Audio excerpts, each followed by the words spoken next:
বন্ধুরা তোমরা কি ভিডিওটা ভালো করে দেখো, তারপর আমরা ফানি কমেন্ট পড়বো। ভ্যালেন্টাইন ডে এর মধ্যে আমরা একটা এক্সপেন্সিভ গিফট করার জন্য গোল্ড তো নেবো না, কিন্তু একদম ডিরেক্ট যাচ্ছি ডায়মন্ডে। ভালোবাসার মানুষের জন্য ডায়মন্ড রিং কেন?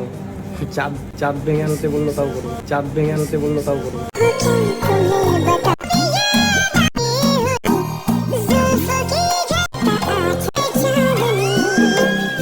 तो चलिए शुरू करते हैं। ভাই হীরের বদলে মাস্ক দিতে পারতে। ও বাবা গো, বলে চাঁদ ভেঙে আনবে, চাঁদ কি তোর বাবার? দাঁড়াও, আমার দাদুকে বলছি তোমার জন্য চাঁদে যাওয়ার জন্য রকেট বানাতে। চাঁদ পাড়া তোমার পক্ষে অসম্ভব। ঠিক বলেছো। সব বুঝলাম, তবে এটা বুঝলাম না তোমার মাস্কওয়ালি কি প্রেগনেন্ট? এবার কি আমরা সুখবর পাবো নাকি? যখন মুখে মুতে দেবে তখন সব ভালোবাসা বেরিয়ে যাবে। মামা নাকি চাঁদ ভেঙে আনবে, তাহলে কি আমরা আর চাঁদের আলো পাবো না? গাইস, পাবো না? ভাই আমি মন থেকে চাই তোদের বিয়েটা যেন হয়, না হলে প্রেমিকা চলে যাওয়ার ধাক্কা সহ্য করতে পারলেও এই খরচার ধাক্কা সহ্য করতে পারবি না।